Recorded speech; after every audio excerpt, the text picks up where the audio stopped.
Despite calls from desperate Democrats for him to step down, Senate Minority Leader Chuck Schumer says he's staying put. When pressed on the issue during an appearance on Meet the Press Sunday, Schumer defended his actions to vote in favor of the current continuing resolution that's funding the government.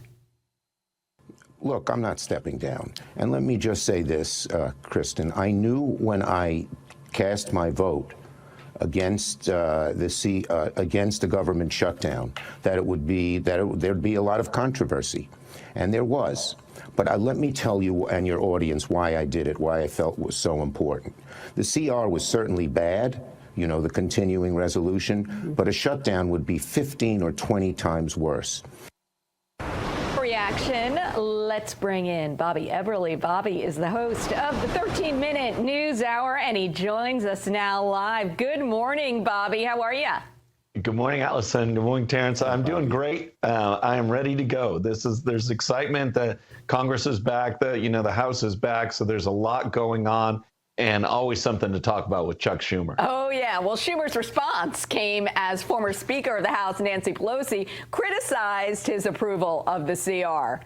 I mean, this is a mess. What do you have to say about this? Oh, my gosh. Well, seeing those two go battling back and forth is just theater. I just love that.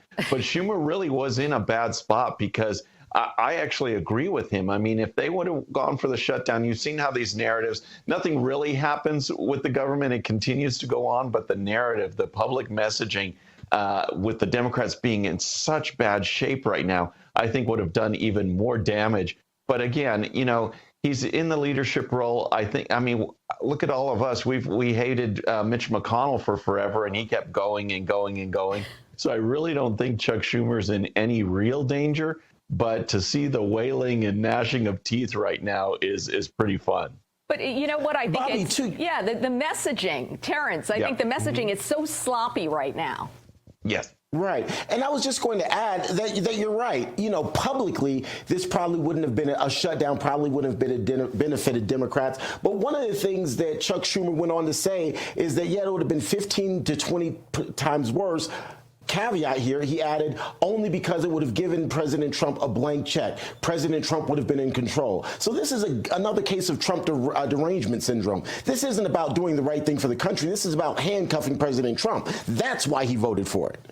Right. Yeah, they're so just fixated on Trump. And the thing is, if they had proper messaging, then that would play into their narrative, right? As you went through the November elections, and leading up to it, it was always Trump's going to be a dictator. He's going to seize power. There might never be another election again. So if the government did shut down and he had to execute more presidential power, that plays into the Democrats' narrative. But they flinched. They couldn't even go for it because, again, they're leaderless, they're rudderless, and they still haven't gotten over the fact that the American people reject their wokeness and their open borders and high taxes, and they don't have anything right now. So, yeah, he definitely flinched, but they have no compass.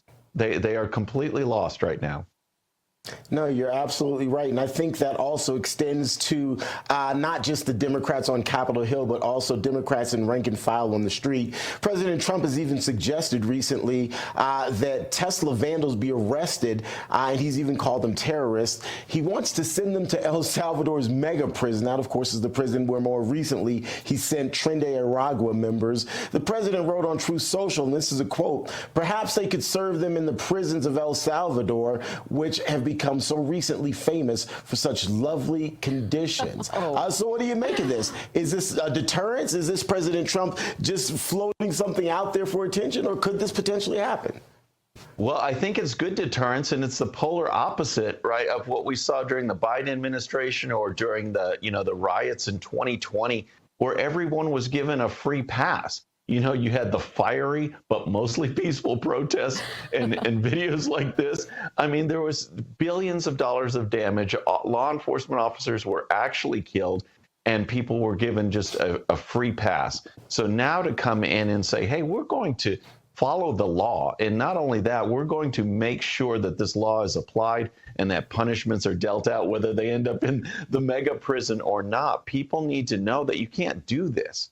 You can't just damage factories and companies and dealerships and or even, you know, keying someone's car. We're seeing videos of people getting caught doing that, and they're all in shock. Well, you know what? This is America now. Is like, we're going to follow the law, and if you don't, you're going to be punished. Also, quickly, President Trump has directed Attorney General Pam Bondi to seek sanctions against lawyers and law firms that file frivolous lawsuits against his administration. Your thoughts on this?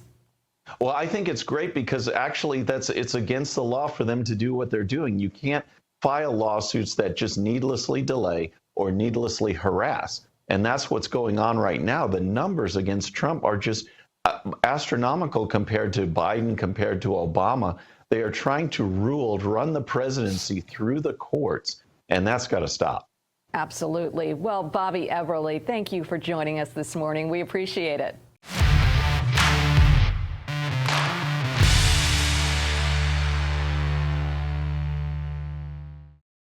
All right, friends, thanks again for tuning in. I really appreciate it. And before you go, please hit that subscribe button above. Once you do, tell your friends, share it, spread the word about the 13-minute news hour so we can keep growing.